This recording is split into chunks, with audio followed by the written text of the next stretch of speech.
بسم اللہ الرحمن الرحیم۔ السلام علیکم دوستو۔ زمین اپنی پیداوار 1/3 کم کر دے گی، آسمان سے بارشوں کا سلسلہ کم ہو جائے گا، چنانچہ زمین کی غلہ اگلنے کی صلاحیت کم ہو جائے گی۔ 1 سال گزرے گا اور زمین اپنی پیداوار مزید 1/3 کم کر دے گی، آسمان سے بارشیں مزید کم برسیں گی۔ تیسرے سال اس صورتحال سے دنیا میں شدید قحط آ جائے گا اور ہر طرف پانی اور اجناس کی طلب بڑھ جائے گی۔ یہ دجال کی آمد کا اعلان ہوگا۔ ایسے حالات میں دجال دنیا میں نمودار ہوگا۔ دجال ایک شخص کا نام نہیں، دنیا کے نظام پر ایک سوچ، ایک عذاب اور ایک بہت بڑی آزمائش کا نام ہے۔ اللہ تعالیٰ نے دنیا کی تکمیل کے بعد بنی نوع انسان کو شتر بے مہار نہیں چھوڑا، بلکہ اپنی خاص رحمت ہم انسانوں پہ کی اور اپنے چنندہ نیک بندوں یعنی رسولوں کے ذریعے سے مسلسل ہدایت کا سلسلہ جاری رکھا۔ جس قوم نے اطاعت کی وہ کامیاب ہوئی اور جنہوں نے خواہش نفس کی پیروی کی وہ عذاب کا شکار ہوئیں۔ دجال کے خروج سے قبل اس کے لیے راہ ہموار کرنے کا سلسلہ یہود و نصارہ کی کوششوں سے جاری ہے۔ خفیہ اسرائیلی سازشیں تو عرصے دراز سے جاری ہیں۔ اس کی ظاہری مثال یروشلم میں امریکی سفارت خانہ کے قیام کے اعلان سے دیکھی جا سکتی ہے۔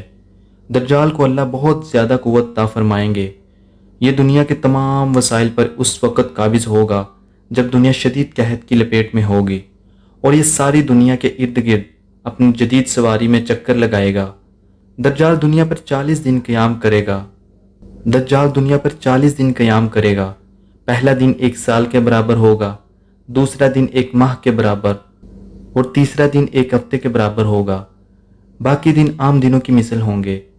اس کی ایک آنکھ ہوگی، پیشانی پر کاف، فے، رے، کفر یا کافر لکھا ہوگا جسے ایمان والا پڑھ سکے گا۔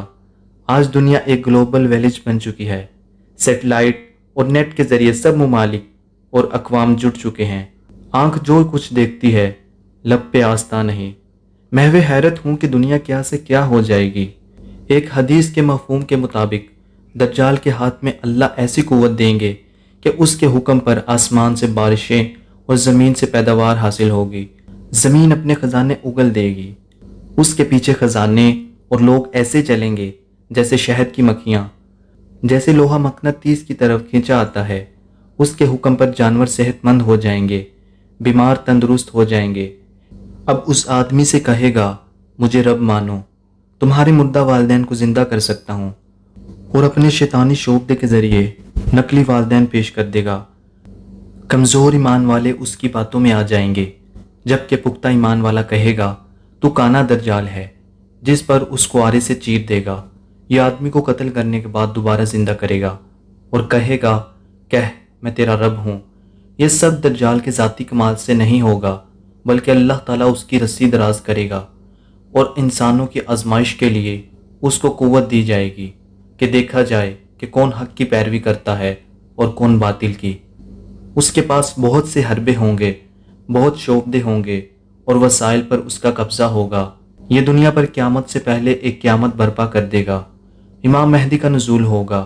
وہ اپنے جاں بازوں کو لڑنے کی تیاری کر رہے ہوں گے کہ حضرت عیسیٰ علیہ السلام کا نزول ہوگا۔ حضرت عیسیٰ علیہ السلام دجال کو باب لد کے مقام پر قتل کریں گے۔ اس وقت دجال کے ساتھ 70,000 یہودیوں کی جماعت ہوگی۔ یہ یہودی لڑائی کے دوران گرکد نامی درخت میں پناہ لیں گے اور یہ درخت یہودیوں کو اپنے اندر چھپا لے گا۔ اللہ کی مدد سے فتح ہوگی۔ فتنہ دجال بازتے آدم سے قیامت تک کی سب سے بڑی اور ہولناک آزمائش ہے۔ اس سے ہمارے پیارے نبی صلی اللہ علیہ وآلہ وسلم نے پناہ مانگی اور امت کو محفوظ رہنے کے لیے سورۃ کہف کی پہلی 10 آیات حفظ کرنے کی تلقین فرمائی۔ اللہ مجھے، آپ سب کو اور ہماری آنے والی نسلوں کو اس سے محفوظ رکھے، آمین۔ دوستو، اگر آپ کو یہ ویڈیو اچھی لگی تو ویڈیو کو لائک کریں اور چینل کو سبسکرائب کریں۔